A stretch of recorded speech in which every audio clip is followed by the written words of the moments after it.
This podcast is a member of the Place to Be Nation family. Visit us at placetobenation.com, the only place to be in your pop culture world.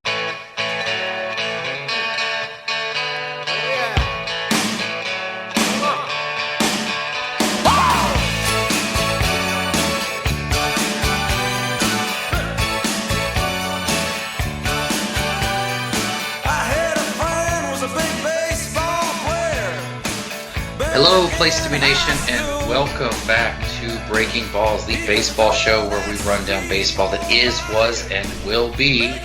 I am your host, Joel Barnhart, along with the axe and smash to my crush. Yes, I'm taking crush because I like these guys. Chris Jordan and Jason Greenhouse. Chris, how you doing? Joel, it's good to hear you again, buddy. It's been a while, and glad to be here. And I hope you had yourself a good holidays, and looking forward to Breaking Balls 2018, man. It's going to be a good one.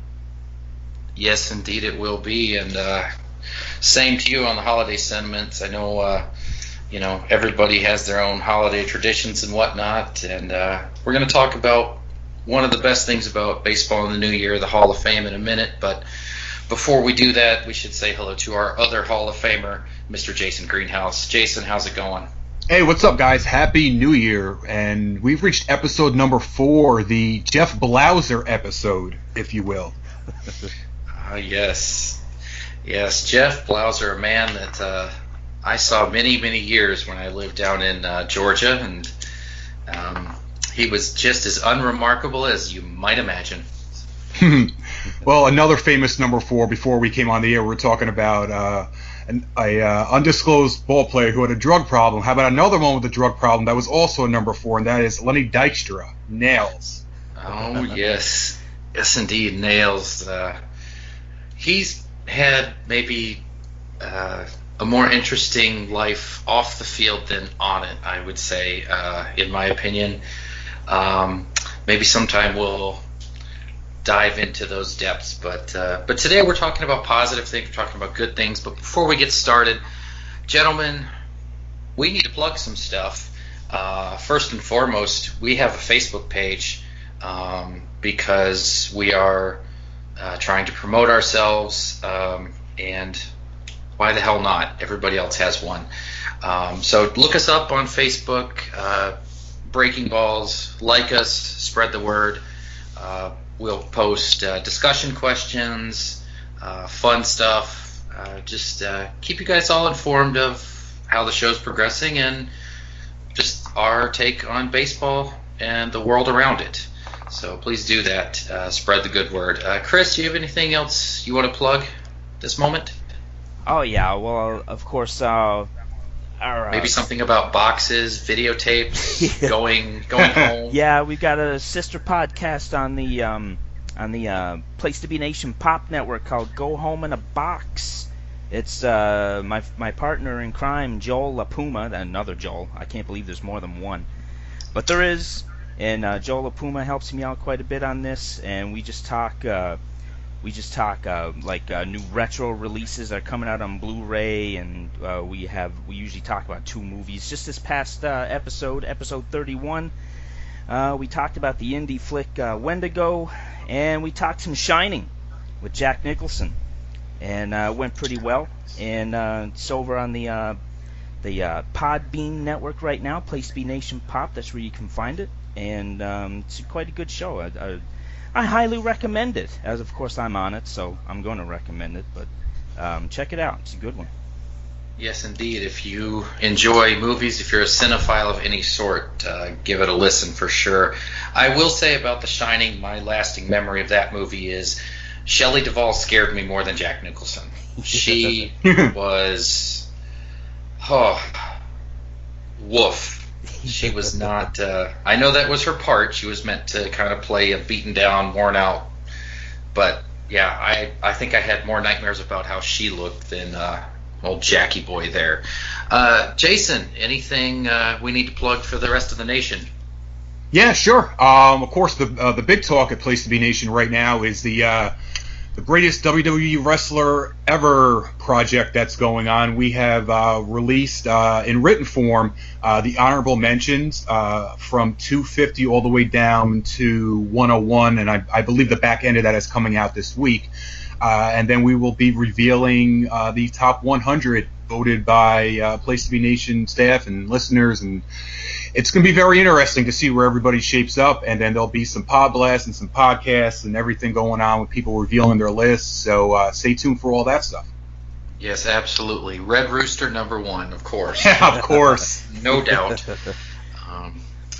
All right, so let's go from one Hall of Famer in the Red Rooster, to another set of Hall of Famers, legit Hall of Famers. The Baseball Hall of Fame ballot, a lot of writers have made their votes known, some have not. But we will find out this week, I believe on Wednesday of this week, we will find out which players on the 2018 ballot will join Alan Trammell and Jack Morris for induction in Cooperstown.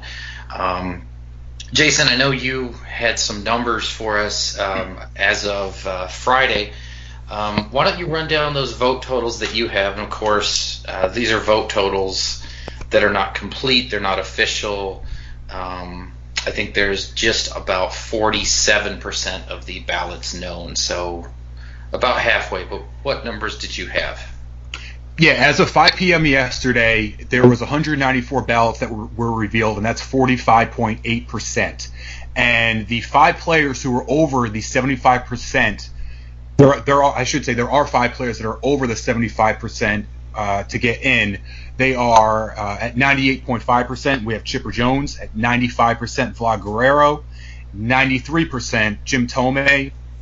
At 81%, Edgar Martinez, and at 78%, we have Trevor Hoffman. And then right out of the eligibility of getting in is Mike Mussina at 73%. Right.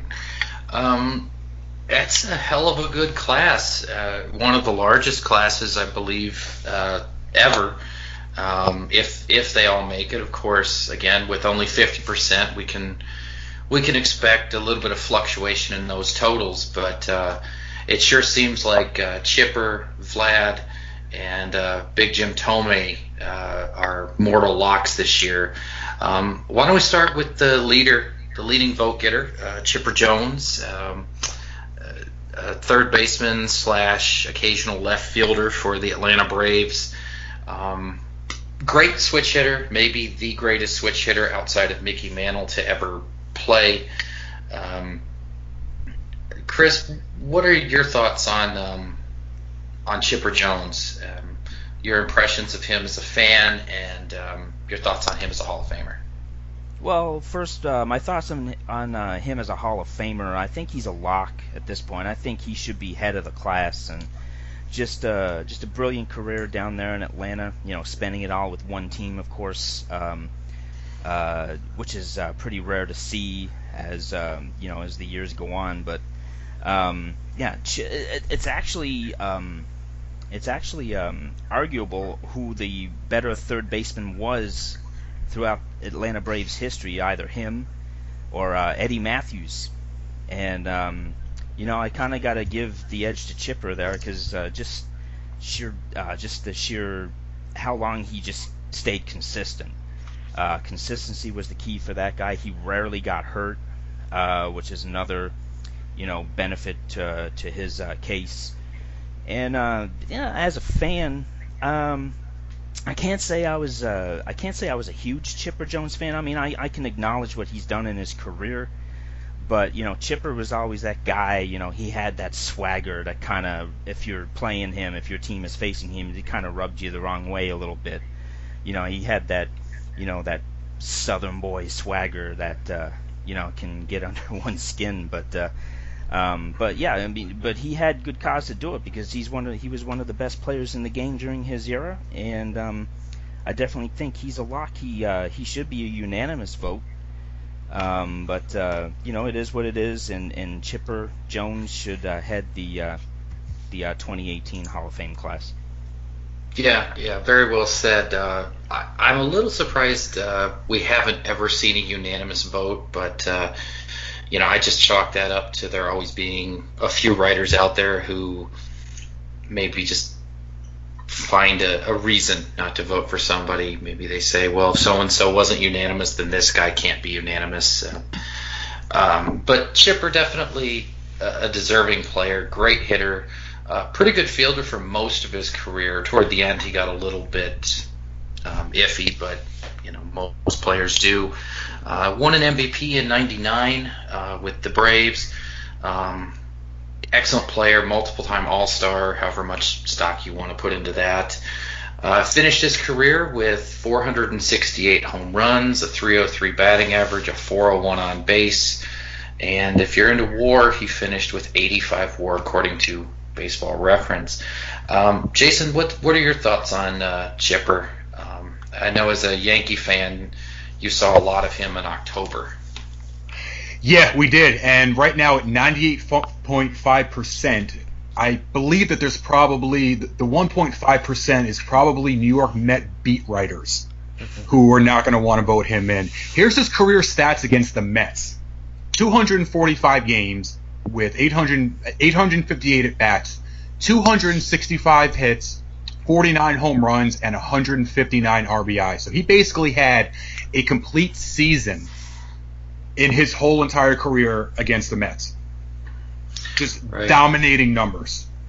Right, and there's a lot of people, myself included, who believe that part of his 1999 MVP award came from a late September series in which he just dominated the Mets. Yes, and mopped the floor with them. I personally, I remember at the time feeling like one series, no matter when it happens, should not define an entire season's worth of work and an entire season's award. And so I remember being 19 at the time, thinking Jeff Bagwell should have gotten the award that year. But regardless of that, to me, for those who don't know, from 1994 to 97, I lived in Macon, Georgia. I was just a couple hours away from the Braves and Atlanta games. I saw a lot of Chipper on TV, saw a lot of it. Whenever we went to a game down there, we saw him play. He was a tremendous player, tremendous hitter, very gifted as far as that goes. But, to Chris's point, he had that swagger, and it drove me nuts. I hated the guy. I just personally, that's what drove me nuts, was that swagger, that southern, like, good old boy kind of look, that where you just look at him and you're just like, oh, I'd like to smack the smugness off of his face. But then you watch him play and you're like, that's why he's so smug, because he's so good. So for me personally, I don't like Chipper Jones. He's never been a favorite of mine, but objectively, he's hands down a slam dunk Hall of Famer. I think in 20 years, we're going to be talking about him in the same way that people talk about Brett and Schmidt. I think you could even make the case he might be better than those guys. I think there's an argument to be had about that. So Chipper, definitely deserving. Probably won't go in at 98.5, but should easily coast to Cooperstown. Next up, we've got Big Jim Thome, one of my all-time favorite players to watch hit. I don't care that he broke the Tigers' hearts so many times. He was just an awesome hitter. When I was teaching myself how to switch hit, he's the guy I imitated. I would stretch my feet out, pull my socks up, point my bat out toward right field, and try to swing like Thome. Of course, it didn't work out as well, but I still just love that big old lug. He seems kind of the anti-Chipper. You just look at Jim Thome and you're like, yeah, I want to like this guy. He just gave off an air of just total likability. Terrible fielder, but man, what a hitter. What an amazing power hitter. Chris, what are your thoughts on Big Jim? Yeah, I kind of agree with your sentiments there, Joel. Of course, when you read things after a guy winds his career down, Tommy was one of those guys that you could never read a bad thing about the guy. The media liked him, his teammates liked him, opposing players liked him. He was just an all-around likable guy. Like you said, the opposite of Chipper Jones. But to go along with that, though, he was a heck of a hitter. 600-plus home runs, nothing to sneeze at all. That's definitely a lock for the Hall of Fame, which I feel he is, and he should be. He deserves it. Tommy was just, when he would, he always killed the Red Sox. And I remember there was a postseason series. I think it was like the '95 division series, Red Sox Indians. Tommy pretty much put the clobber on the Sox in that series, and I didn't like him then. But of course, when he's facing your team, you gotta root against the bad guys, which is the other team. But after that, when he's playing anywhere else, man, the guy had nothing but respect for him, just his sheer power hitting ability, and definitely deserving of the 2018 Hall of Fame. Yeah, just a fantastic player. 612 lifetime homers, 554 slugging, just, one of the most fun hitters to watch. He wasn't pretty. He wasn't like elegant like Ichiro or Griffey. Hitting wasn't a science to him, but I just always knew when he was up to bat it was going to be explosive and really fun to see. So, very likable guy. Jason, you saw a lot of Jim Thome, as we all did. Myself, of course, being a Tigers fan, I saw tons of him in the Central. You saw a lot of him, against your beloved Yankees. What are your thoughts on Jim Thome and his deserved induction? Yeah, Thome is one of those guys that, like, when I think of Jim Thome, I think he's the all-American baseball player. He was one of those guys, kind of like Ken Griffey Jr. or Frank Thomas. Like when the Yankees would play, the Mariners with Griffey and the White Sox with Frank Thomas. I wouldn't get angry when those guys would beat the snot out of us, because they're just such great ball players, well behaved, well respected. Jim Thome is in that same category. I didn't pull up his lifetime numbers against the Yankees, but I'm sure with 612 career home runs, he's got a few against the Yankees in there. But just a really humble guy. Played for the Indians, the Phillies, White Sox, Dodgers, Twins, and I believe a season with the O's. That's where he finished up. Just a guy that wherever he went, he contributed. Very likable. I agree with everything else you guys said too. Just well deserved. I can't say enough about him. I love his swing. Very mellow when he's at bat, but then the second he swings that bat, oh my God, he can crush a ball. Yeah, just such a good hitter. And yeah, you always knew when he was up to the plate that, he wasn't going to get cheated. 2,548 strikeouts in his career, 1,747 walks, and 612 homers. He took that three true outcomes idea of walk, strikeout, homer, and he just put all of them out there as best case scenario. Just a guy who knew what he could do well and just maximized it. An incredible hitting talent, and from one incredible hitting talent to another, let's check out and talk about Edgar Martinez. I love this guy as a hitter. If you told me I had to watch one guy hit for the rest of my life, this would be the guy I would pick. He was so brilliant with a bat in his hands. Even when I first got into baseball, I was a late bloomer. with baseball. I didn't get into it till I was 13, 14 years old. But I just right away, I mean, as soon as I saw him hit that double in the 95 playoffs against the Yankees, I just fell in love with this guy. Just a great hitter, 312, 418, 515 slash line. A lot of people penalized him for being a DH, but I'm sorry, people. If closers are a legit position to get into the Hall of Fame, DHs are a legit position to get into the Hall of Fame. This man could hit so well that it doesn't matter.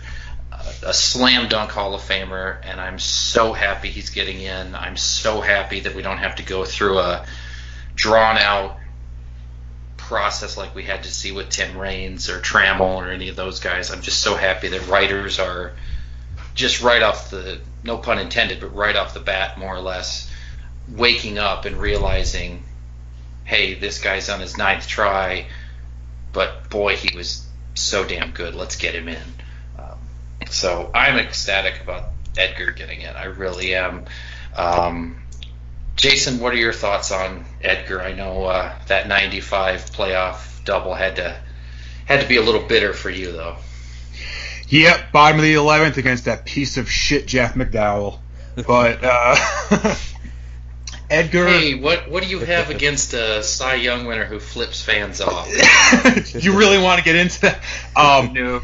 At 81% right now, I think that if he wasn't a DH, that he would be around that 95% mark, like what Chipper is at.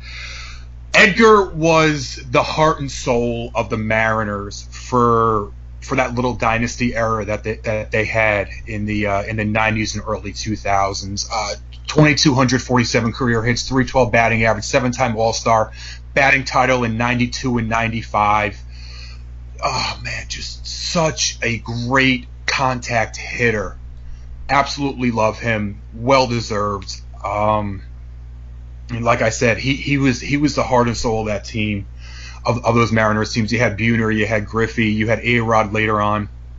But Edgar, man, oh, my God. I couldn't, of everybody getting in this year, I couldn't be happier for anybody more than Edgar, even more than Jim Tomei. I love Edgar Martinez. Yeah, 100% agree with that. I like I said, Griffey was the face of Seattle, but Edgar was the heart. And maybe sometime we can debate at length, but if there's no Edgar Martinez in Seattle, do we have the Mariners today? Is a fascinating question, and I honestly don't know if we can say yes to that. Chris, are you going to make it 3 for 3 on the Edgar Martinez is amazing train? Well, here's my thing. I need Edgar Martinez to be the trailblazer for all future DHs, because I got a guy. God, here we go. I got a guy waiting in the wings who deserves it, man. Damn it! So I won't mention his name since obviously it's a sore spot, but okay. I think what you said earlier about DH is part of the game now, man. This is an era that like it or not, DHs play the game as well, on the field. If we can put in players union executives. If we can put front office executives in the Hall of Fame, why can't we put in a DH? And I think Edgar Martinez is worthy. And like I said, he needs to be the trailblazer for DHs to come. So I want Edgar in. Right. Yeah. Just doing quick math here. Trevor Hoffman, who we're going to talk about in a moment, pitched 1,089 1/3 innings, which roughly that's about 3,200 outs that he recorded in his career. Edgar Martinez had 8,600 plate appearances. So Trevor Hoffman, Edgar Martinez went to the plate about 3 times as often as Trevor Hoffman retired a batter. So don't ever tell me that we can induct closers and not DHs. That is just a ludicrous argument. And if anyone makes it, then feel free to push them down a flight of stairs. It's a ridiculous argument. And I will say that, I think Edgar's going to be a trailblazer. I think he's going to open that door to getting more DHs into the Hall of Fame. Because let's face it, Jim Thome spent a lot of his career as a DH. Frank Thomas spent a lot of his career as a DH. Paul Molitor would not get into the Hall of Fame without the DH position. Mm-hmm. So there's a lot to be said for DHs, but I mean, the best DH every year in baseball gets the Edgar Martinez Award, for God's sake. Put this man in. I'm so happy he's going in. It's actually between him, Thome, Trammell, and Morris. I am actually, for the first time in my life, seriously considering trying to go out to Cooperstown if things work out. But, that's a long trip, and, there's other considerations. But the fact that I'm even thinking about it, it's just great. So let's wrap up the position players in that top 5 with Vlad the Impaler. This is one that, guys, I'm baffled. I do not understand why Vlad Guerrero is getting all of the support and love and seeming red carpet into the Hall of Fame, while Larry Walker, who is arguably better than him at everything except throwing a baseball, and let's face it, Walker had a good arm too. I can't figure this one out. I'm not saying Vlad's not deserving. I just cannot figure out why Larry Walker isn't getting a similar treatment. I mean, Guerrero, 318, 379, 553 over 16 seasons. 477 doubles, 449 homers, and Larry Walker, 1,988 games, 313, 400, 565, 383 homers, 471 doubles, and he's got an MVP award, and he's got Gold Gloves, just like Vladdy does. Can someone explain to me why Vladimir Guerrero is getting more support than Larry Walker? I don't get it. No, it's ridiculous. And to add to some more hardware to Larry Walker, National League batting champion in 98, 99, 2001, NL home run leader or home run champion in 1997, and he's at only 41% right now. Come on. Yeah, it hurts my brain. It really does. I think a lot of it had to do with, I guess, the different style of play each guy had. Yeah, more colorful, definitely. Yeah, Guerrero had some flair up there. He was he didn't always have the prettiest swing, but watching him during an at bat was like entertaining in its own right. It's like, hey man, this pitch could tie his shoelaces and he could hit it out of the ballpark. And right, and I think with Larry Walker too, I think a lot of writers are looking at, well, he did a lot of his damage at Coors Field. Right. Yeah, but that could be a point as well. I wouldn't disagree with that. Yeah, see, I would. I think that is a bullshit argument because, I mean, yes, he hit better in Coors Field, but everybody does.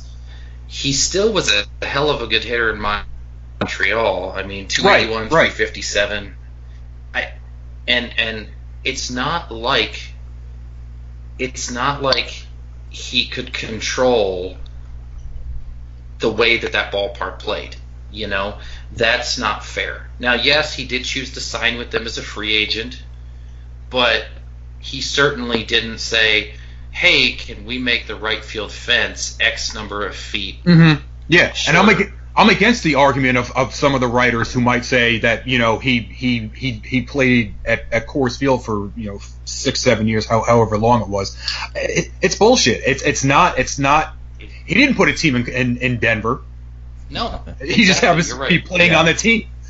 No, it is a ridiculous argument. It's so stupid. It makes no sense that we should be having that argument against a 3-time batting champ, a home run champ, an MVP, a Gold Glove winner, a guy who did everything well.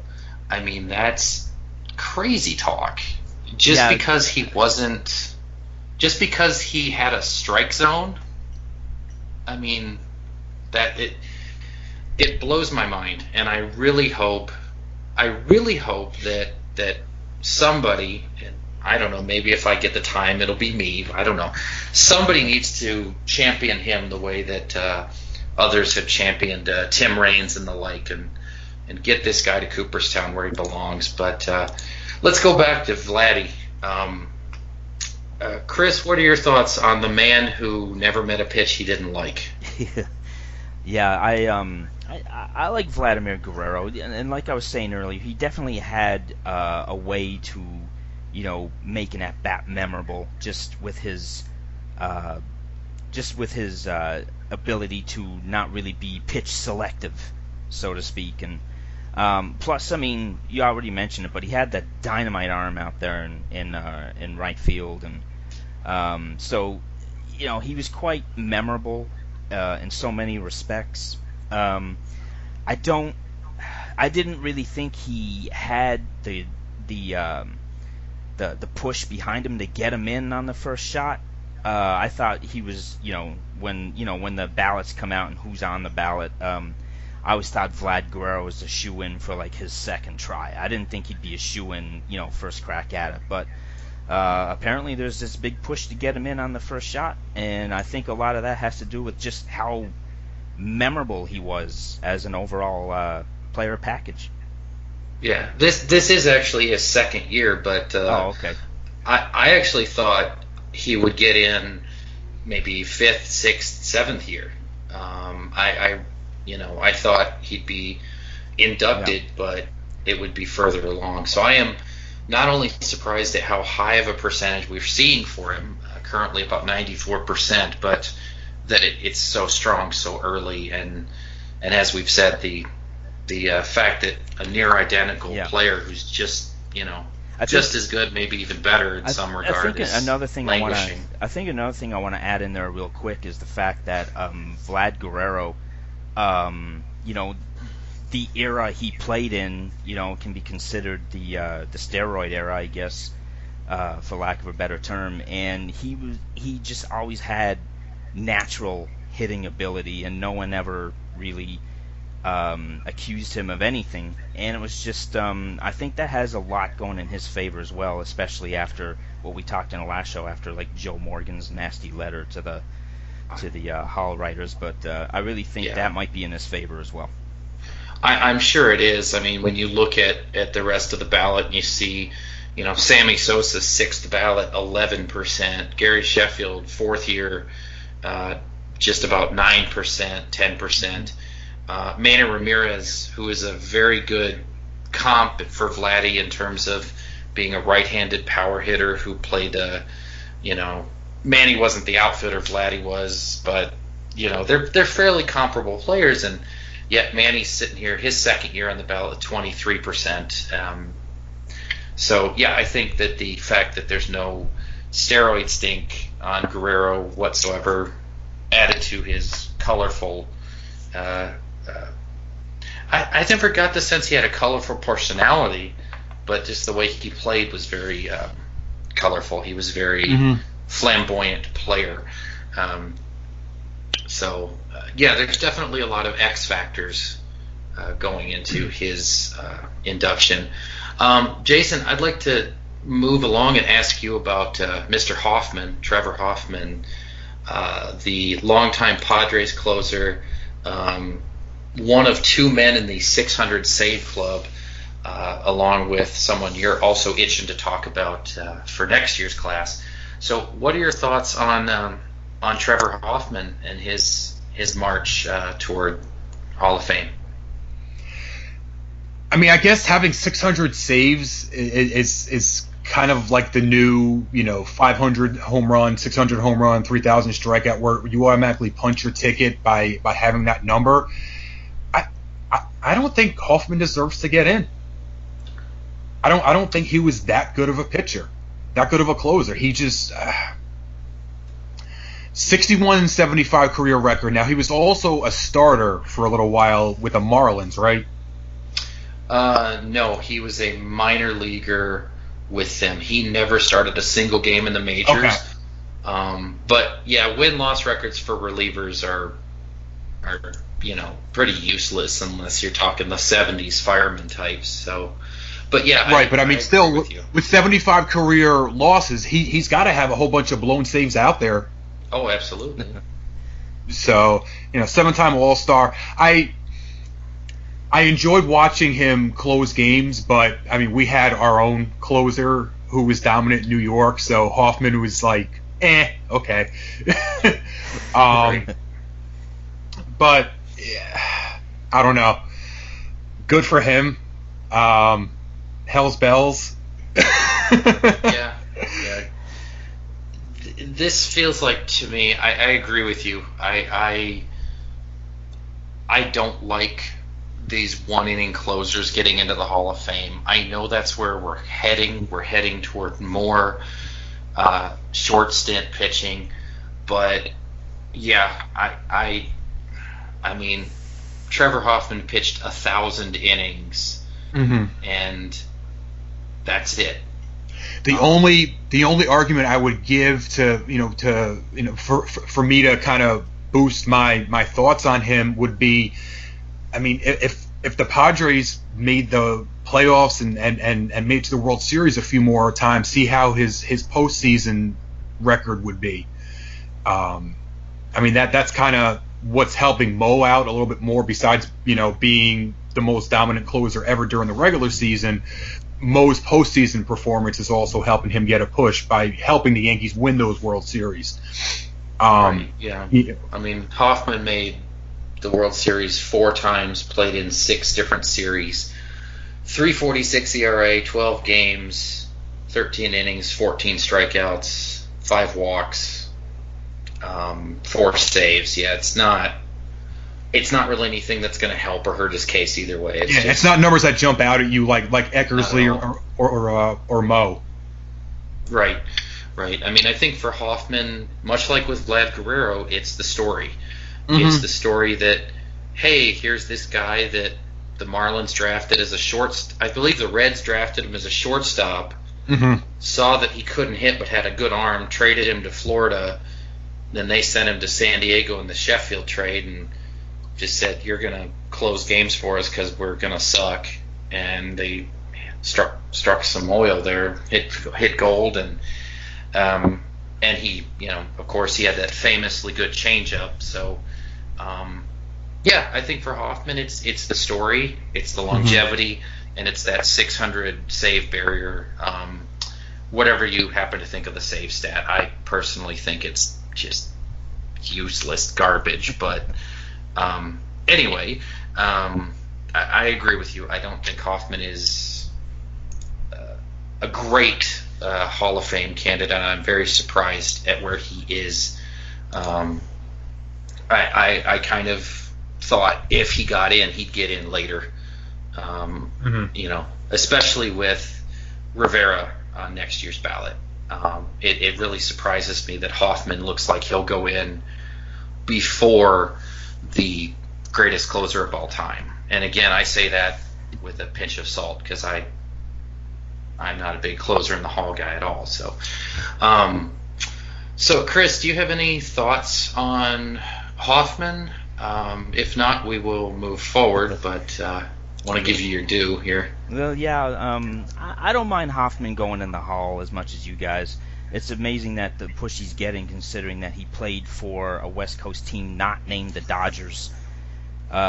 He played he played for a lot of bad Padres teams and still managed 35 to 40 saves a season. But hopefully, Joel, on your part, there's no bitterness in the fact that Trevor Hoffman gets in before Todd Jones. A little. No, actually, I've met Todd Jones. He's a lovable, nice human being. He was a fantastic interview. Great guy. God help me, he was a terrible closer. But yeah, it's a damn shame that Trevor and Todd can't go in together. It really is. I'm shedding a tear as we speak. So, guys, looking at the rest of this ballot, we've got a lot of heavy hitters that look on course for induction in the near future. Of course, we've got Bonds and Clemens. Interestingly enough, according to our numbers on the tracker by Ryan Thibodeau, Bonds and Clemens are both tied with 64.6% of the 194 known ballots. Are they going to end up a package deal, Jason? Are they going to go in together on like their 8th or 9th or 10th try? Yeah, I think that their last year of eligibility, it's going to be a package deal with them. Absolutely. I mean, 3 or 4 years ago, we were looking at like 15, 20% for both of them, and now we're up to 64, 65%. Yeah, it's going to be a package deal. More and more writers are coming along, or more and more voters are coming along and saying, you know what, screw what they did, to their bodies, to their teams, whether or not they lied, admitted it, whatever. Let's look at what they did during the regular season, during the postseason, how they contribute to the game, and let's just go on with it. And obviously Clemens, a longtime Yankee, also a longtime Red Sox. So Chris, as our resident Sox fan, what are your thoughts on Clemens and his climb along with Bonds? Yeah, definitely you could see support for these guys, slowly gathering steam over the last few years. I think it's because, a lot of writers have finally said, you know what, it's fucking ridiculous that Barry Bonds and Roger Clemens are not already in the Hall of Fame. Two of the biggest names in the sport, regardless of their, off-field issues. It's just, I was a big Clemens fan, when he pitched for the Sox, and, pretty much, it's unfortunate that, he couldn't, bring a World Series to a much beleaguered team during, at that time. And seeing him go to Toronto was rather difficult, but it's just I really think a lot of the it has to be a lot of the younger Hall of Fame voters that have finally realized that come on, this is ridiculous. These guys, it's Barry Bonds, it's Roger Clemens, it's Sammy Sosa. Why aren't these guys in here? These guys were the faces of the game, and unfortunately, the older writers also believe them to be the faces of everything that was wrong with baseball. So it's just a matter of time. I think these guys finally. There's going to be. I haven't seen. I don't know who's up for grabs in the future on future ballots, but there's got to be.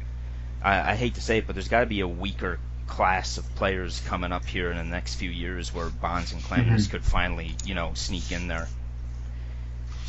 Yeah, I think we're gonna hit a pretty weak class pretty soon. Right now, it's still clearing out the bit of a bottleneck that we had a few years ago. So that's definitely coming. So guys, looking at the tracker, looking at the vote percentages, are there any surprises for you? Whether that's a high vote for somebody, a low vote for somebody, anybody that you just look at and you look at the percentage that they're currently at, and you just go, I can't believe it's that high, that low. Larry Walker. Let's go back to him. Yeah. 41%. Come on, it's ridiculous. Hoffman's at 78% right now, which is barely getting in because 75 is getting in. So it's not like he's up there in the 90s like Tomei and Chipper are. Just kind of going down the list here. Mike Mussina at 73%. He's a rough one. 270 career wins, 3.68 ERA, 2,800 strikeouts. Postseason, 23 career postseason appearances with a 7-8 record and a 3.42 ERA. never won the ring. He appeared in 2 World Series with the Yankees in 01 and 04, but didn't win them. It's a hard argument because the guy right below him at 66% is Curt Schilling. Right, and I mean, in my view, Schilling, Smoltz, and Mussina are, I mean, Smoltz has the relief appearances, and I think that's part of what got him in, is the fact that he was a dominant closer. But let's not kid ourselves, guys. If you put Curt Schilling or you put Mike Mussina in as a reliever, they would have been just as good. Yeah. Schilling's postseason numbers: 19 games, 11-2 record, 2.33 ERA, 120 strikeouts. How much stock should we put into postseason stuff when it comes to these individual honors, though? I mean, I agree that there needs to be some focus on it, but at the same time, do you want to penalize a guy for being a great player on mediocre teams that never made it? And how much do we do that? Because I agree that Schilling's postseason work holds merit because it's outstanding. But I'm not going to sit around. I'm not going to penalize Mike Mussina for posting a 7-8 record with a 3.42 ERA, because in that era, a 3.42 ERA in 139 innings usually gets you better than a 7-8 record, because usually postseason games are decided pretty late, 7th inning, 8th inning, and a 3.42 ERA, generally speaking, should have you much better than 7 and 8. So so to me, I mean, I think Smoltz, he got in because of the Hall of Fame, the dichotomy that, he's a good reliever too, which, again, my feelings on relievers. Schilling, he's going to get in. The question is just, when does he get in, and can he keep his mouth shut? I was just going to say, I think that's some of the problem is going to be when they put a live mic in front of him in Cooperstown. Yes. Yeah. Now, what could be very interesting, and I'm stealing this from something I was listening to earlier today, our next presidential election, and we're not going to talk politics here, we never will, but our next election's 2020. Boy, imagine the fun if Curt Schilling went into the Hall of Fame a few days after a presidential election. Boy, would that be hilarious. But it could also keep him out. You never know, because I think his mouth and again, regardless of what side of that fence you're on, I think that's just as big a factor as anything else, keeping Curt out of the Hall of Fame. And I would say it's the opposite for Mussina. It's the fact that, very much like Larry Walker, a great player who wasn't really a stylist. He didn't have a flair for any kind of drama. He was never, he was very much, to borrow a wrestling analogy, he was very much a Dean Malenko type of pitcher. Just went out there, did his job, was amazingly good at it, put up numbers that compare with anybody, but at the end of the day, he wasn't terribly exciting. And I think that's unfortunately holding him back, and that's not fair. As a Yankee fan and watching Mussina pitch, I never got that same feeling. Okay, cool. Mussina's pitching today. Great. We're going to get a win. I never got that same feeling with him that I did with like Andy Pettitte, where it's like, big game. Andy's on the mound today. We're going to get a big W, or El Duque or Clemens or whatever. Mussina was never that dominant pitcher for me as a Yankee fan. Jason, that's the most interesting thing, because Pettitte, 2.56 for the wins, 3.85 ERA, and Mussina 2.70 with a 3.68. I mean, they're very similar pitchers. I mean, we've talked about the Hall of Fame a lot. Aura plays a big part in Hall of Famer credentials. I don't know how much it should. I mean, Chris, you kind of brought this up with Guerrero. How much should we put into a player's aura, that atmosphere, when looking at their career? Yeah, chalk that under the intangibles. I don't know what all the Hall of Fame voting criteria is. I don't profess to know, but I mean, you always look at the numbers first, I imagine, and then, in a case of a guy like a Vladimir Guerrero or the opposite view, Mike Mussina, there's, in terms of the guys who actually do the voting, it's almost like there are much more memorable guys who get more votes, because they did play with a certain flair or dramatics or style, and it looks like Larry Walker and Mike Mussina, those guys are kind of like, it's almost like they're victims of playing the game, I guess, the right way, so to speak, quote unquote. Just going on the field, going about their business, and then just heading home when the game is over, So I really think, I don't know how much stock is in that, but it's almost as if those guys are suffering a little bit in favor of the guys who were much more memorable. Yeah, there's definitely something to be said for being memorable. Absolutely. I mean, that's part of why we have things like the Hall of Fame and a museum, but it is a bit of a disappointment to see guys that are deserving get passed over. And of course, there's a few other names on this ballot that we could make cases for. Personally, I would make a case that Scott Rowland should be way above his 12%. Way above. Agreed. Yeah, absolutely. I mean, he's a way better player than Jeff Kent, who's basically at the same number, and that just doesn't make sense to me. Whether or not Rowland's a Hall of Famer is up for debate, I suppose. I'm firmly a yes, but sports writing doesn't pay enough for me to stick around it long enough to get a vote. So, well, guys, let's move on a little bit and talk briefly about the off-season moves. We haven't had much, but recently the Pirates made a couple of deals, trading away Garrett Cole, and then trading away franchise face, former MVP Andrew McCutchen. Cole, of course, going to Houston, and McCutchen going to the Giants, where he'll play right field instead of center.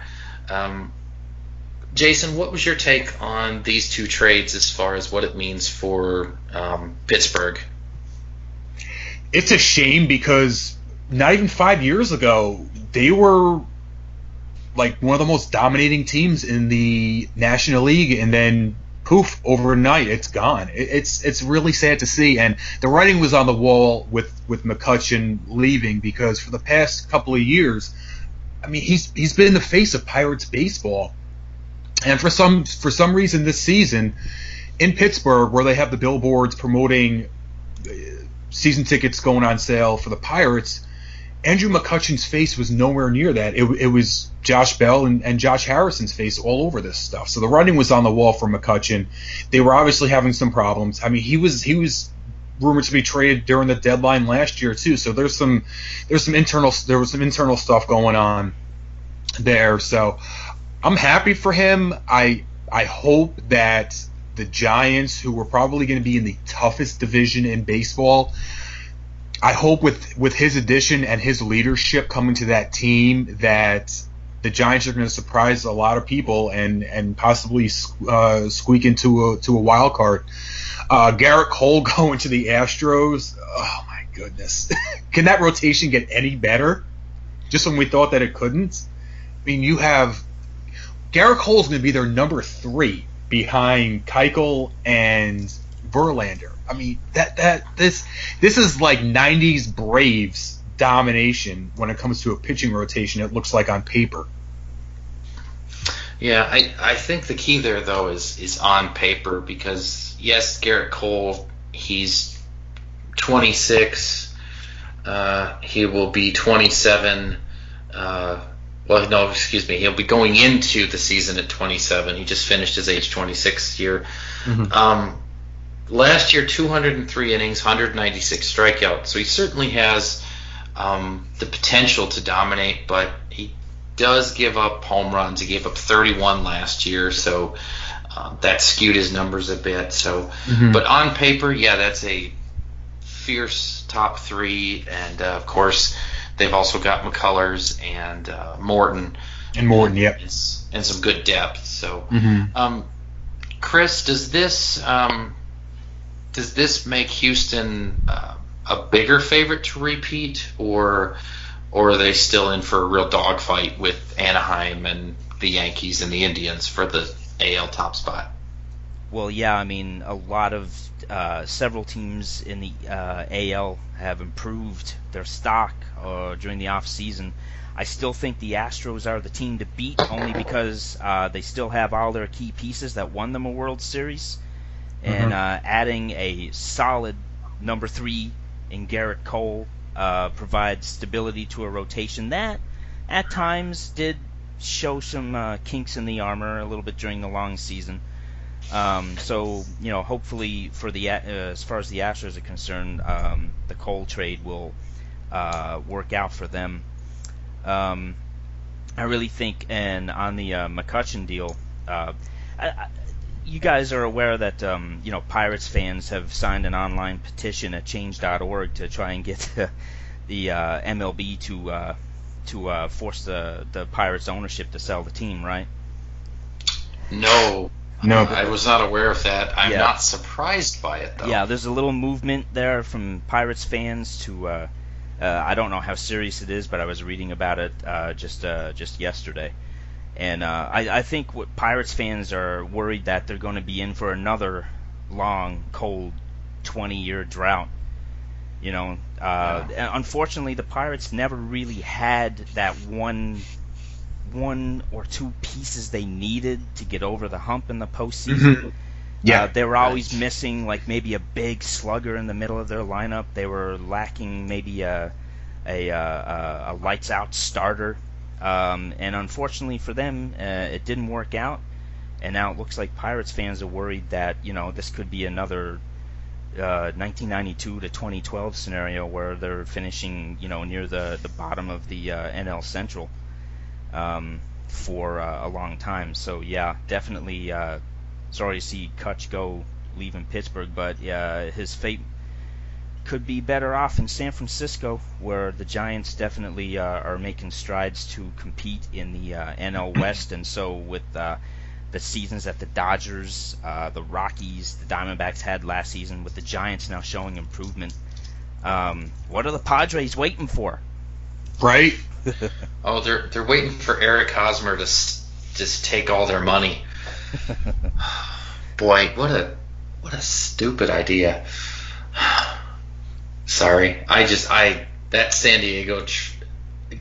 Why? You have Will Myers. He's basically the same guy, only better. Yes. Why? Like, just if you want to make a big splash. If I'm AJ Preller, and thank God I'm not, because I would hate myself. But if I were AJ Preller, just wait and sign like Machado or Harper or somebody from next year's class. Stop trying to blow your budget on Eric frickin' Hosmer. It's stupid. What is he thinking? Just wait a year. You're not going to be. Hosmer's not going to make you a contender by himself. But Harper, Machado, those guys might. Wait. Just wait a year. It's baffling to me. It really is. But yeah, I do feel bad for the Pittsburgh fans. I was along for that ride a little bit in 2012, 13, 14 when they had a chance to contend, and but the reason for their success wasn't really. There's a great book out there, Big Data Baseball, by I believe Travis Sawchik, beat writer for the Pirates. Definitely recommend it. It goes through how the Pirates turned themselves around, and it really wasn't that they got superstars or they drafted, superbly well. It was just that they started exploiting defenses and exploiting what their pitchers threw. And like all trends, whether it's business, baseball, whatever, once the market catches up to that trend, you got to find something new. And the Pirates clearly haven't found that something new. So now they're paying the price of, selling off pieces. And it's a damn shame because it's a great sports town. By all accounts, great fans, great people, great ballpark, and yeah, it's a shame. It really is, but they've still got some talent. Starling Marte, Gregory Polanco, Josh Bell, possibly Josh Harrison, although he's made some noise about being traded. And they've got some pitching, so all is not lost in the Steel City. Yeah, Ivan Nova still has a couple of years left in the tank, and I was sad to see him leave the Yankees, but he's been a pretty good number 2 starter for the Pirates. Yeah, he's put up decent numbers. They've got Jameson Taillon. His season was interrupted by cancer, but he seems fine, and. Yep. I'll tell you what, you got a 25-year-old kid striking out 125 batters in 133 innings. That's a keeper. Yep. So, all hope is not lost despite the anger of Pittsburgh fans at the moment. The justified anger, I suppose, at losing 2 top guys so quickly. So, all right, well, there's plenty more we could talk about, guys, in terms of the slow market for free agents, pace of play, all those lovely things that are sniffing around our game. But in the interest of time, let's move on to a new segment. This was the brainchild of Chris Jordan, and we batted around some names. We tried to be very eloquent, coming up with a segment title that was catchy, flashy, and would really grab attention, and all we came up with was, hey, remember this guy. So, but Chris, this was your idea, so why don't you introduce the segment and go first? All right, good stuff then. Looking forward to this segment. Basically, we just wanted to profile some random player from any random era, really, to try and, shed some light on our own baseball acumen and because we love the game so much, and we just love talking about old players that we remember or maybe that we've read about. But I've gone with kind of like a forgotten guy, I think, a little bit, because this guy was pretty good back in the day. Frank White, long-time second baseman for the Kansas City Royals. Here's the guy who was a product of the now defunct, it was defunct in 1974, but the Royals Baseball Academy. He graduated from that with guys like U.L. Washington and even Ron Washington graduated alongside him. This was a program that the Royals had in place to breed some of their young players into, teaching them some of the ins and outs of the game. Frank was drafted by the Royals at the age of 19 as an amateur free agent. His first game was June 12th, 1973 against the Orioles. He was a late inning defensive replacement at shortstop. He did get one at bat in that game. Went 0 for 1. But he would go on to replace Cookie Rojas at second base. Cookie Rojas was a popular player amongst Royals fans. So when Frank White replaced him, they weren't too pleased about it. But that wouldn't last long because Frank was a gamer. He'd become a fixture at second base for a very successful Royals franchise during his tenure from 1973 till the end of his career, 1990. That's another thing I want to add about him, is that he played his entire career with one team, which is not something you see a whole lot of in this age of money. But loyalty was big back in the day. And so the Royals went to the postseason 7 times in his career. and he was the MVP of the 1980 ALCS in a 3-game sweep of the Yankees. During that series, he went 6 for 11. That's pretty good, with a home run, 3 RBIs. Overall, in the 7 times the Royals went to the postseason, he wasn't overly successful. He only had a .213 career average in 42 postseason games, but is what he did during the regular season is what he was best known for. Teammate of a Hall of Famer. Speaking of the Hall of Fame, he and George Brett, they played about a little over 1,900 games together, the two of them, on the same team for their entire careers. And of course, 1,914 games is the exact total, record that would stand until 1995, when it was broken by who, Joel? Oh gosh, let me think. Well, it's a duo that had a guest appearance on Magnum PI, Alan Trammell and Lou fucking Whitaker, baby. Yeah.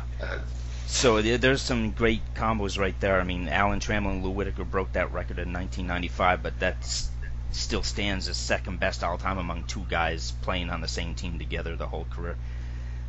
He was a 5-time All-Star, 1978, 79, 81, 82, and 86. And in the 86 All-Star game, he actually hit a home run off the Astros' Mike Scott in the Astrodome, which put the AL up 3-2, which was the deciding run in the AL win that season. So pretty memorable there, highlight career for him.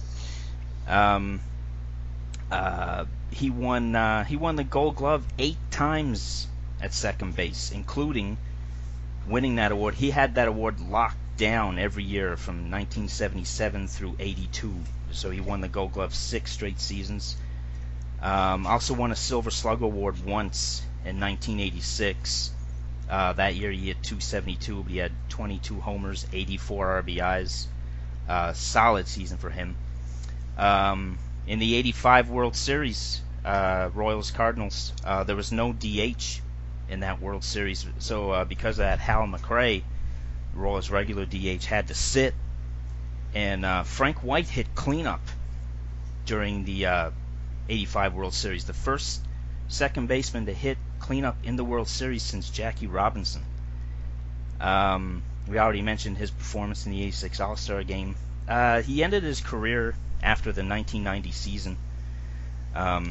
So, pretty some memorable moments in his career for him. After his retirement, he's gone on to be a first base coach for both the Red Sox and the Royals.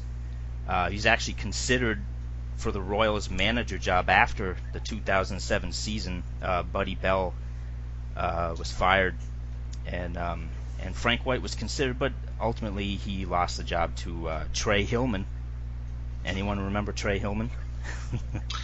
Oh yes, indeed. Yeah, he also also a part-time color analyst for the Royals. No longer, because now he holds a political office in Jackson County, Missouri. He's now a politician. But he's in the Royals Hall of Fame. He's got a bronze statue outside Kauffman Stadium alongside George Brett and Dick Howser. So this is a guy who the Royals franchise thinks very highly of, and I think very deserving of a player profile. Yeah, absolutely. Fine pick, interesting pick. I sort of, when we came up with this idea, my unspoken rule I thought would be let's not pick Hall of Famers, but let's pick, fun, interesting, good players. And I think, Chris, you really nailed it there. So we'll go to my pick last. I'll just say my pick does have a few things in common with your pick of Frank White, although significantly different in a lot of other ways. But Jason, let's go to your pick. You and I both sort of picked homers, whereas Chris did not. You picked a guy who has been on some TV show. What the heck was the name of it in the 90s? Steinfeld. It was about babkas or something. I don't know. Yeah, something like that. He promised some sick kid wanted a couple of home runs, and there we go. Right. My player is the Warrior himself, Paul O'Neill. Yes. So before you continue, if anyone has a Gatorade cooler in sight, hide the damn thing. He never met one that he liked. No. So, of course... So tell us about Mr. O'Neill. Of course, a Ohio native, born in Columbus, drafted by the Reds in '81. Made his MLB debut for the Reds in '85 and played with them until '92, and he was a part of the 1990 Nasty Boys Reds World Series team. And in 1993, traded to your New York Yankees for Roberto Kelly. Gene Michael was looking to beef things up in the Bronx. George Steinbrenner had been suspended from baseball and was still kind of working his way back, and Gene Michael had taken over the everyday duties and everything, which gave him, more leeway, of course, to do what he wanted to do. And one thing he wanted to do was bring in Paul O'Neill, among other players such as Wade Boggs and a few others. And O'Neill had, I'd say, a decent career in New York. 4 World Series rings in 96, 98, 99, and 2000 to go along with the 1990 Nasty Boys World Series win with the Reds. He was a 5-time All-Star in 91, 94, 95, 97, and 98, and the AL batting champion in the strike-shortened 1994 season. O'Neill is the only player to have played on the field for 3 different perfect games. He was in right field for Tom Browning's perfect game in '88. He caught the final out for David Wells's 1998 perfect game, and was also in right field for David Cohn's 1999 perfect game, in which he made a diving catch in that game, which probably saved it for Cohn. A game which nobody thought was going to be a perfect game because it was I remember it was a nasty, humid, 95-degree day in the Bronx against the Expos. They stopped the game because of rain. Resumed the game in the 4th inning. Cohn came back out and went on to throw a perfect game, but O'Neill did have a diving catch, I believe, in the 6th or 7th inning that eventually would save the game for Cohn. Of course, he remembered fondly for not being shy with his emotions. Like I said, he never met a Gatorade cooler that he liked. Of course, he guy who wore his emotions on his sleeve, and I mentioned before with Edgar Martinez being the heart and soul of the Mariners, and O'Neill was the same thing for the Yankees. With such great players as Jeter and Bernie and Tino Martinez, but O'Neill was the glue for that team. And of course, retired in 2001, and currently is with the Yes Network here in New York. He does, I'd say, about 85 or 90 games on color commentary with a variety of other color commentators, with Michael Kay doing the play-by-play. O'Neill's usually in there with Ken Singleton and David Cohn, and when you get Coney and Tino in the box together, you get a lot of good stories from the Dynasty era, which is always good to hear. And I'm not afraid to say that of every Yankee that's ever put on the pinstripes, just because this is the era that I grew up in, and he might not be an original Yankee. He might not have his jersey retired, although he does have a plaque in Monument Park. But I am proud to say that Paul O'Neill is my favorite Yankee of all time. Excellent rundown of a very good player. For me personally, Paul O'Neill was a guy that I always thought, hey, good player, but not having a personal connection to the Yankees. That's about as far as it went. But as you were talking about that perfect game, I vividly remember seeing that and following it as best I could. I don't recall how or when or where or why I followed it, but I remember doing that, whether it was on an early version of the internet or just reading about it the next day. I remember seeing highlights, and I always had a fondness for Paul O'Neill, even if I didn't have that personal connection with him. And so my player has a little bit in common with both of your selections. My player is a left-handed hitting outfielder, much like Paul O'Neill, and much like Frank White, he played his entire career with one team. And I also went with a bit of a homer pick. I just went with the first name that came to my head when I started thinking about this. And I wanted to take a look at Bobby Higginson for the Detroit Tigers. To me, Higginson represented the best of the worst era in Detroit history, baseball-wise. As I stated earlier, when I became a baseball fan, it was about 1993. So it was a little bit before Higginson started playing for the Tigers. He played for the Tigers from 95 to 05, 11 seasons, one team, one uniform. And so he was one of the first players that I really watched every day. I have very fond memories of seeing him both in person at Tiger Stadium and on TV at my grandparents' houses during our visits up north. Higginson was one of the few actual bright spots during a time when the Tigers were just dreadful. The teams that they ran out during his playing career were abysmal. Of course, the 2003 team was one of the worst of all time, managed by future Hall of Famer Alan Trammell. So there you go. Even if you have a poor managerial record, don't give up. But Bobby Higginson was one of those guys that just seemed to fit the Tigers really well because he had that blue collar vibe. He's from Philly, went to Temple University, born in 1970. So he was a guy that just, Detroit's a very blue collar city, and it's full of hardworking auto execs, auto workers, factory workers, and Higginson just struck a chord with that group. And next to Tony Clark, he was probably our only real bright spot of the 90s. He was very intense, very gritty, had a lot of those so-called intangibles, but he was also a lot like what we talked about with Larry Walker. He was very quiet. He wasn't a big interviewer. He wasn't a big talker.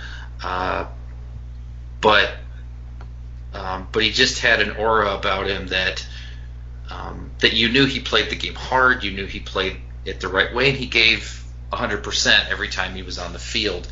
Tigers drafted him in 1992 out of Franklin High School in Philly. He never was an all-star. He never won a Gold Glove. But he had a good arm, usually ranked high up on the assists leaderboards. For his career, 272, 187 homers, with a career high of 30 in 2000, the first year of Comerica Park.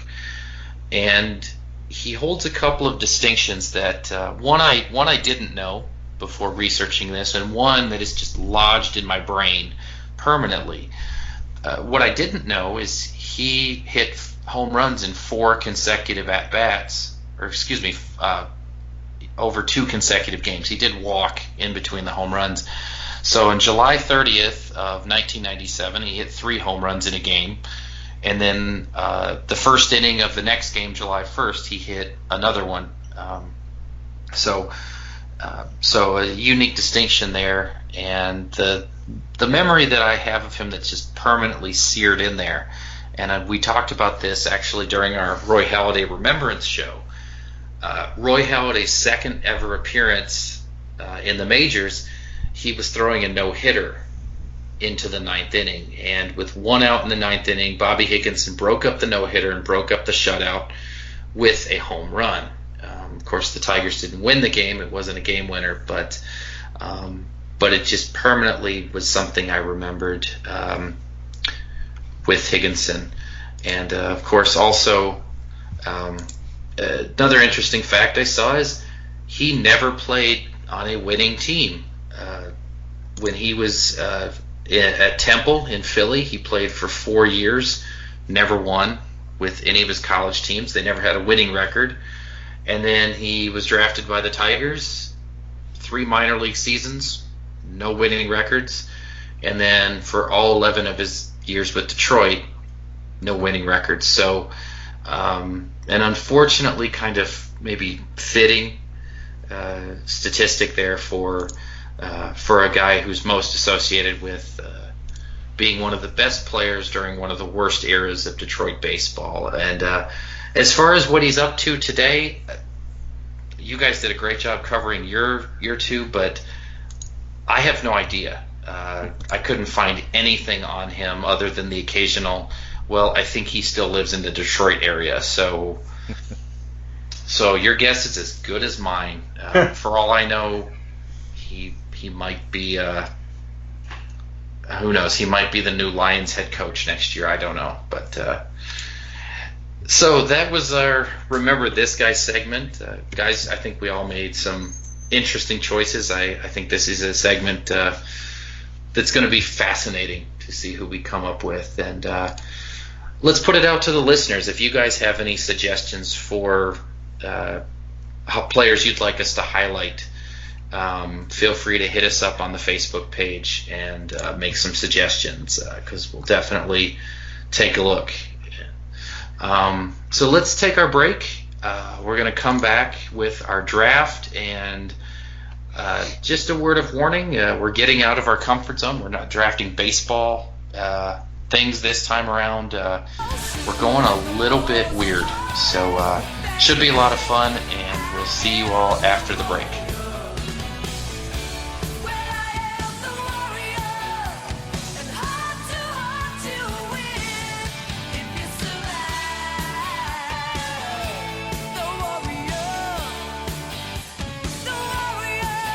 Promotional consideration paid for by the following.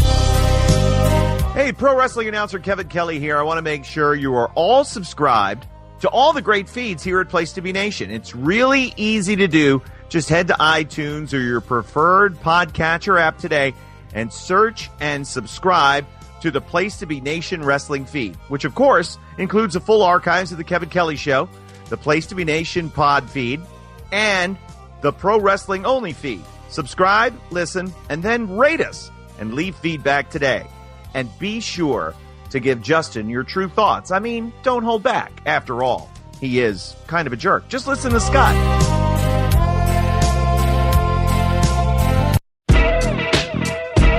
Place to Be Nation's JT Rosero and Chad Campbell here. We want to let you know that we have a ton of great podcasts available to you on iTunes, Stitcher, Google Play, and PlaceToBeNation.com, and we offer those to you on 3 great feeds. On the Place to Be Nation wrestling feed, we bring you the Mothership, the original Place to Be podcast, as well as Main Event, Lucha Afterground, and our monthly pay-per-view reaction shows, as well as the Our Vantage Point podcast and Jeff Learns Wrestling. In addition to these full-length shows, we also deliver quick-hit pod blasts on topics old and new. Over on the Pro Wrestling Only feed, we dive deep inside the wrestling business with a stacked army of experts leading the way. The feed features potpourri shows such as This Week in Wrestling, Greetings from Allentown, Psychology is Dead, Puro Potpourri, Stacy and Elliot's Bogus Journey, and the Military Industrial Suplex. We also have shows that focus intently on certain topics like Letters from Center Stage, Space City, and NWA Classics on Demand Adventure, Through the Years, Strong Style History, Strong Style Story, and Mount Olympus. Plus, the feed has the full archives of legendary shows like Titans of Wrestling, Where the Big Boys Play, Letters from Kayfabe, and much more. And on our popular Place to Be Nation Pop podcast feed, we offer such great shows as the Glenn Butler Podcast Hour Spectacular, Rank and File, PTBN Dadcast, Go Home in a Box, NBA Team, and Lucha Undead, as well as a veritable podcast heaven for comics fans with the Hard Traveling Fanboys, Sellers Points, Todd Weber's Conversation, Geek and Sassy, and Imaginary Stories podcasts. You can find all of these current shows plus archives of our past podcasts, including The Kevin Kelly Show, as well by subscribing to all of our feeds on iTunes, and while there, be sure to rate and leave feedback as well. All of these shows, plus others, available on PlaceToBeNation.com, where we cover pro wrestling, sports, movies, comics, plus in-depth stretch projects and more. Be sure to support our site by using PlaceToBeNation.com/Amazon when shopping online, and download our free PTB Vintage Vault Refresh ebooks via the links on our site. We also want to thank our friends at Bonehead's Wing Bar in West Warwick, Rhode Island, and Fall River, Massachusetts, TheHistoryOfWrestling.com, and Scott Keats' Blog of Doom. Be sure to follow us on Facebook, Twitter, Instagram, and Tumblr as well. PlaceToBeNation.com, the only place to be in your pop culture world.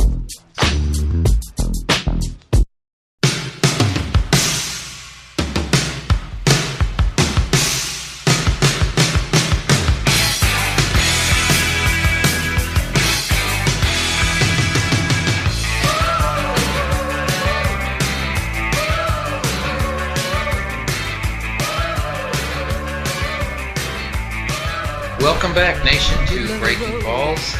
This is segment 2 with your host, Joel Barnhart, and Chris Jordan and Jason Greenhouse. Normally, this is our second segment where we would do a baseball-themed draft, but we decided to go a little bit off the rails. So this week, our topic is going to be... Jerry, what am I going to do for fruit? Well, you'll have to go to the supermarket. The supermarket? It's impossible. They don't have a decent piece of fruit at the supermarket. The apples are mealy, the oranges are dry. I don't know what's going on with the papayas. That's right. Thank you, Kramer. Fruit. Our topic is going to be fruit. We're just going to draft fruit. We're going to defend our picks. Chris, you're first up. So kick off this fascinatingly, uniquely bizarre topic. Bizarre indeed. This thing is gonna go off the rails. I just know it. But in the words of the late great Gorilla Monsoon, it's gonna be a happening, baby.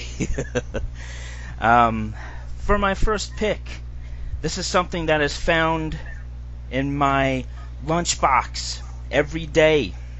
I make sure I pick up one of these at the supermarket once a week. My first pick in this fruit draft is the banana. It's the fruit of Southeast Asia. It's very unique in shape and form. There's about 110 different species of this thing, and they're all just as tasty as the previous one. They're green when they're unripe. You can still eat them, but they won't taste as good. And they turn yellow as they ripen. And the flavor is nice and delicate. And, of course, when you peel a banana, you can just toss the peel over your shoulder and laugh as your friend slips on it. And for my first pick is the banana. Well, yeah, it's a solid pick. It wasn't very heavily recruited by my scouts. I can tell you that.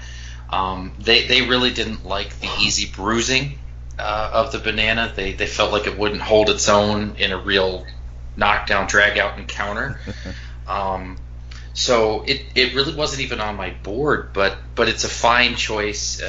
It's a good source of potassium, as we all know, and if you're a fan of Parks and Rec, it's the catalyst for a lovely post-credits scene with Ron Swanson trying to manage to eat a banana and failing miserably. So solid pick in my view. Jason, number 2. What do you got? For my number 5 pick, I'm going to be sticking in the banana family and going with the plantain. I love plantains. A little bit sweeter than a banana itself, But one thing that I like to do with plantains that you can't do with a lot of fruits is to put them on the grill. I was at a Mexican restaurant about 3 or 4 years ago, and I got my dish came to me, and there was something in the corner by the rice and beans, and I'm like, what is this? And take a bite out of it, and I was like, that's delicious. So the waitress comes back around, and I was like, are these plantains by any chance? She said, yeah. I was like, this is incredible. So ever since I had that experience, I put plantains on the grill whenever I can. The flavor just comes bursting out. It is absolutely delicious. Very interesting pick. One thing, we didn't talk about this topic other than just to pick it, really.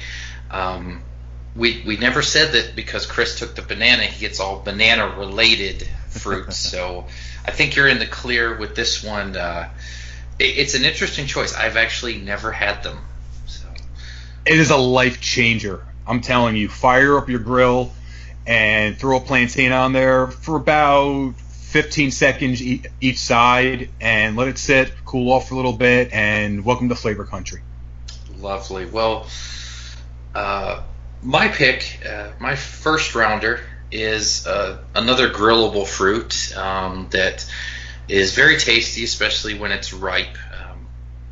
I really have a hard time thinking of a better tasting fruit when it's at the peak of ripeness, and that is the pineapple. Ooh, I good one. Really love a good ripe pineapple. One of my favorite quick, easy, throw together things to make is rice, chicken, pineapple, with a little bit of sriracha sauce tossed on there. That sweet and spicy is just perfect.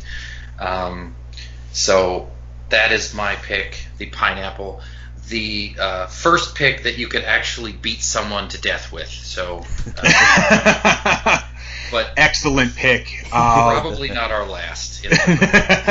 So, Chris, we're back to you. All right, for my second round pick,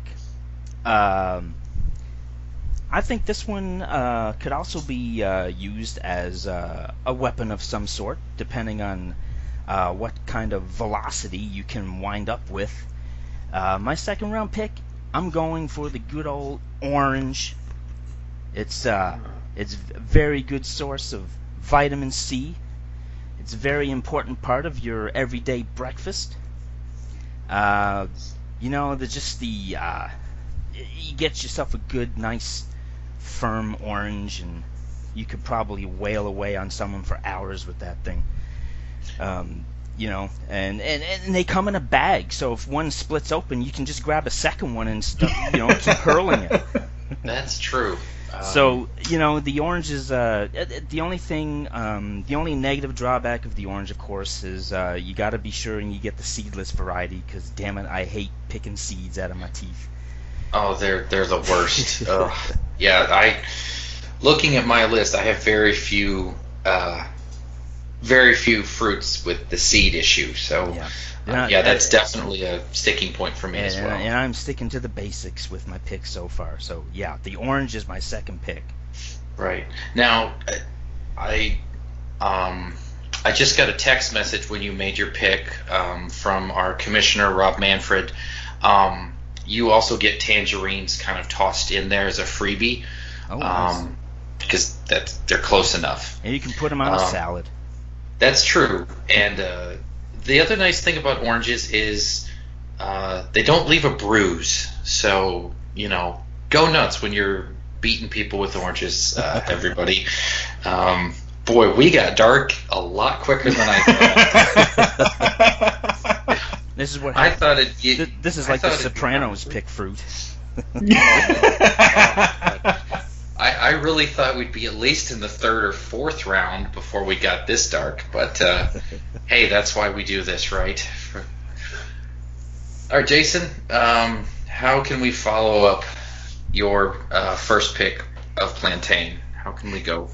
Now, shouldn't Darryl Strawberry be our commissioner for this instead of Rob Manfred? Well, Manfred is the commissioner of our podcast in general. Let me check on that. But that's a good question. I'll have to check and see if Daryl Strawberry is even available. He may be having. I know he likes to have sex between segments of our podcast. But if he's available, we'll check on that. So Jason, what is your second pick in this one? My second pick is a tropical fruit. Which, speaking of sex, this fruit got George Costanza in the mood on Seinfeld. I believe the bit that we played is from the same episode, and that's the mango. Nice. I love having a mango after a meal. It's one of the few fruits that takes care of like that sweetness sensation that you need like after a meal. Instead of having like ice cream or cake or something like that, having a nice piece of fruit, and a mango just hits the spot every single time. Wasn't a big fan of them growing up, didn't have many of them, but as I've gotten older, I've started to appreciate how good they are. And over the summer, going to a farmer's market and grabbing a whole thing of mangoes, and they are the best. A great tropical fruit, great summer fruit, and a great fruit to have, like I said, after a meal. It's very satisfying. It's a good pick. I have only ever had mangoes in juice form, so perhaps I'm missing out on that. Can you hurt people with them? I feel like we should stick with that theme. The thing with the mango is that the softer they are, not mushy, but they have to be a little soft in order for you to get the full enjoyment out of it. But yeah, when they're rock hard, I'm sure that they can compete with an orange as far as knocking somebody out. I'm sure. All right. Well, my second pick is probably one of the most shareable fruits. It's healthy for you. It's delicious. My young niece and nephew absolutely adore these. They have loved them for years, and my mom makes wonderful muffins with this fruit. It's delicious. It's delectable. It's the blueberry. Is my second pick. Good one. Yeah. And they're just absolutely delicious, and like I said, they're very shareable. You can give them out to anybody and share a little bit of healthy happiness with people. Something we probably all need after our first round conversations.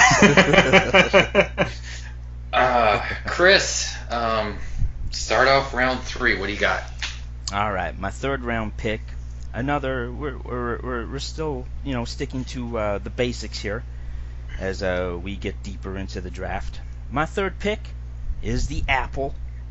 So many different varieties of apples. My personal favorite is the Granny Smith.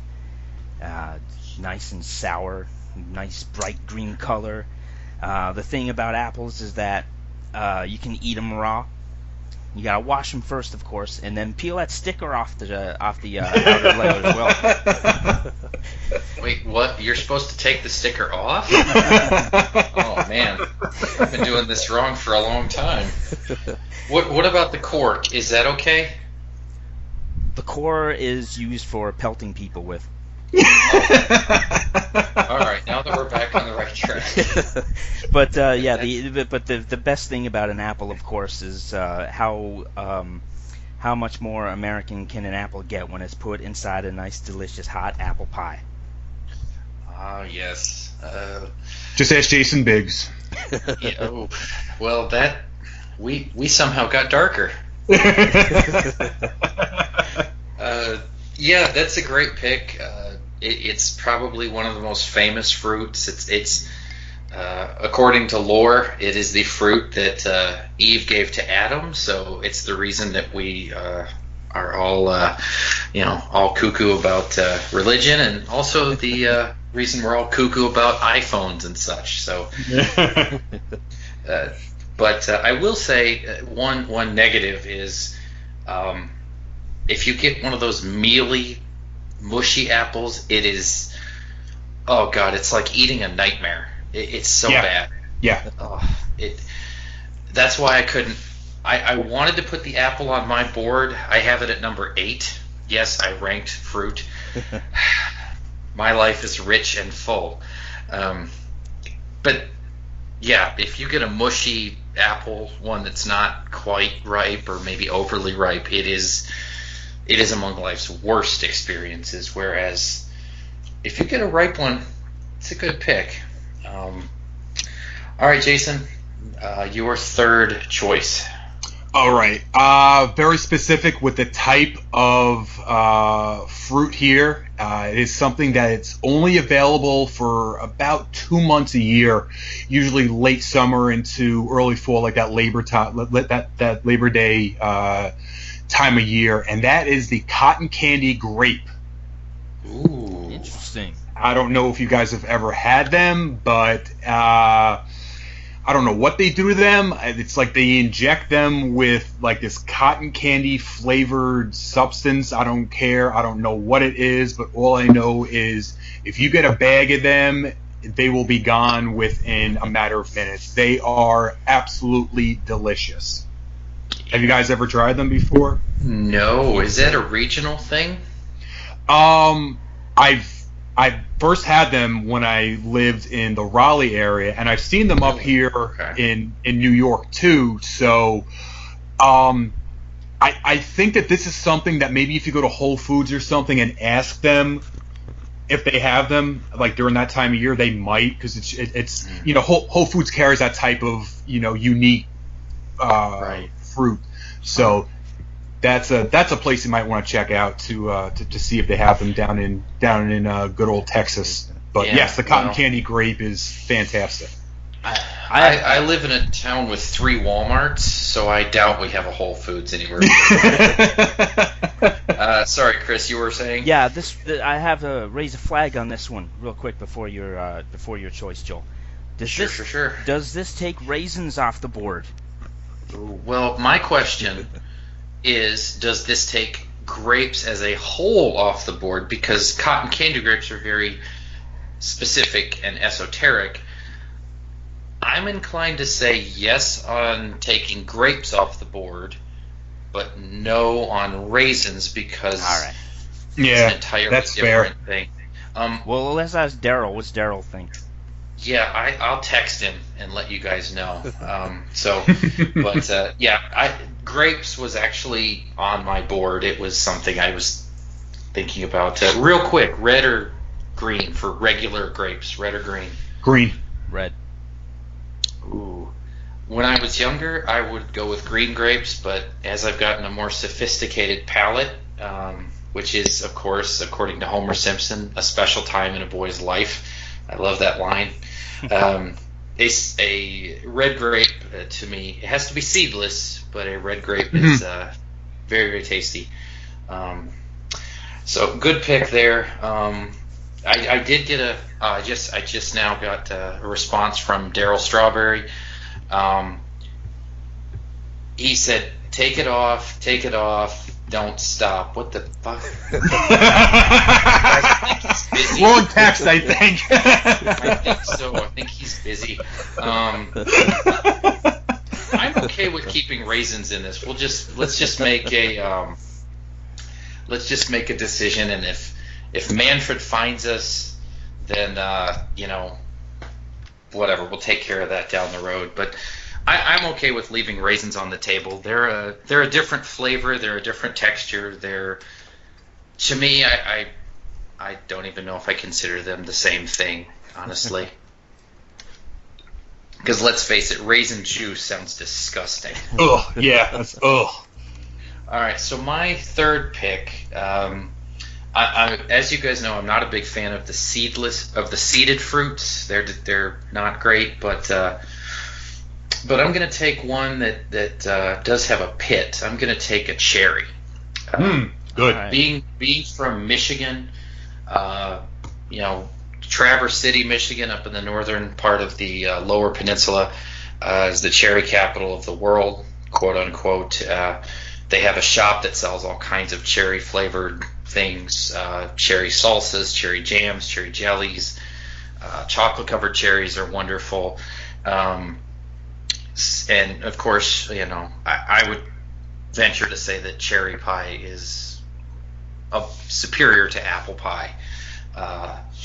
And my grandfather, personally, he also had cherry trees on his farm, so we'd visit and we'd be able to have as many as we wanted. So my third pick, despite the pit, which you could spit at a real good distance and really hurt it, I'll take the cherry. So, Chris, it's back to you. All right. This one may create some controversy. I'm not sure, but maybe not. So we'll go forward with it anyway. For my fourth round pick in our fruit draft, I'm going with the avocado. Ooh, yes, it is a fruit. All right. Yes, awesome. It is a fruit. And of course, picking out the right avocado at the grocery store, of course, is an art form, because you have to pick one up and squeeze it to see if it's got the right firmness. I'm an expert at determining whether something is firm or not. So. But that's another story. So's our commissioner. Yes. Yeah, we've got the nice deep green color. And of course, the goodness is inside. With the avocado, you can make a good bowl of guacamole dip. Mm-hmm. And you got to let that. Of course, inside the avocado, we got this huge seed, or as we call it around here, a nice bludgeoning object. So.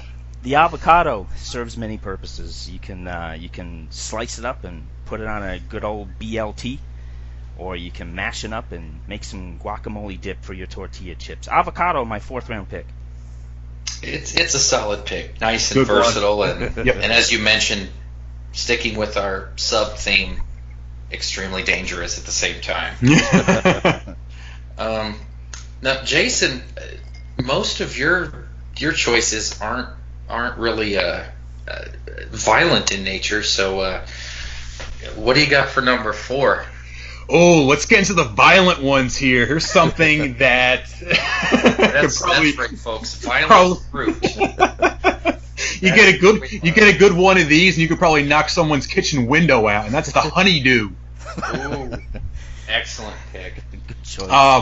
I'm not a big fan of fruit that you kind of have to work at disassembling. Of course, a lot of supermarkets and farmers markets have honeydew already sliced up. They've done all the work for you, but getting a nice fresh honeydew, getting home, slicing it open, taking a big spoon and getting all the seeds and guts out of it, and kind of trimming around the outside of it like it's a bonsai tree to get to all the green yumminess on the inside. And honeydew, I think is like the heart and soul of a fruit salad, of like a really good fruit salad. You put some honeydew in there, and after the fruit salad sits for a couple of hours, and you get the taste of every other fruit in there on a piece of honeydew, it's like nothing else. It's a good choice. When I was a kid, my favorite fruit was the cantaloupe. Mm-hmm. And so for some reason I always had this in my head that cantaloupe was superior to honeydew. And then one day I was watching The Simpsons, and I heard Krusty the Clown say, "Honeydew is the money melon." And I realized I'd been living a lie for 14 years. So the next time I got a chance to have some honeydew, I got some good ripe honeydew by chance, and boy, I've never looked back. That cantaloupe can stick it. It's an excellent choice. It really is. Yeah, you could absolutely do some property damage to it, but we certainly don't condone that. We jest. We do not condone any sort of fruit-related violence on this show. So please don't go out and buy a honeydew to rob a 7-Eleven. That's a bad idea. All right, so my fourth pick, I am going with the strawberry. Not only am I trying to score some points with our commissioner, I just think that they're very tasty. It's a great fruit. Strawberry jam is maybe my favorite thing to have in the mornings on a piece of toast or on a peanut butter and jelly sandwich. I love strawberry shortcake. Oddly enough, not a big fan of strawberry pie, but give me some whipped cream or some nice melted chocolate, and I could eat strawberries for breakfast, lunch, and dinner. They're not violent, I'm sorry, but it's okay. All right, Chris, we are down to our final three picks. What do you got? All right. Well, since we've confirmed that they have not been taken off the board, my final round pick, I'm going with raisins.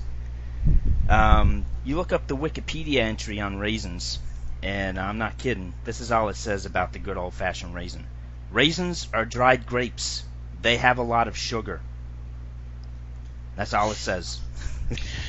But I want to give it more justification than that, because my favorite breakfast cereal is Raisin Bran Crunch. Ooh, yes. Yeah. That's You very got good stuff. The nice bran flakes, the crunchy oats with the raisins thrown in there. It's delicious. And there's nothing better than a nice box of sun-made raisins. Very tasty. And so they're just more than a little bit of a dried grape for me. They're a nice, neat little snack. And you could toss them at some people and maybe put an eye out. That's true. You'd have to have amazing accuracy to do that, but I like that you're committed to the theme. Yeah, it's a good pick. Well, I originally was going to tone down the violence with this pick, but I thought, what the hell, when in Rome? Screw it. Yeah, what's the fun in that? All right, Jason, your final choice in this draft of drafts. All right, my last one is definitely in the discussion for best summer fruits. They're available all year round, but summertime, getting one at a farmer's market, there is nothing like biting into a nice fresh peach. Nice. The peach. Love them. Sitting on a porch over in the summer and having a beer and a peach. What's more Americana than that? Peaches are just biting into it. It's just it's just so wonderful. Having peaches and a little bit of Cool Whip as a nice after meal treat too. Just I don't like that canned crap or that prepackaged stuff that you find in the aisles that kids can take, like the fruit cocktail stuff that has the peaches and stuff. No, I don't. No, give me a nice fresh peach from a farmer's market or from like a good grocery store in the middle of the summer, and I'm in heaven. And plus it's the inspiration for one of the greatest songs of the 90s. Yes, Millions of Peaches. Song. Yes. I think we need to have Scott put that as our song at the end, if you will, Jason.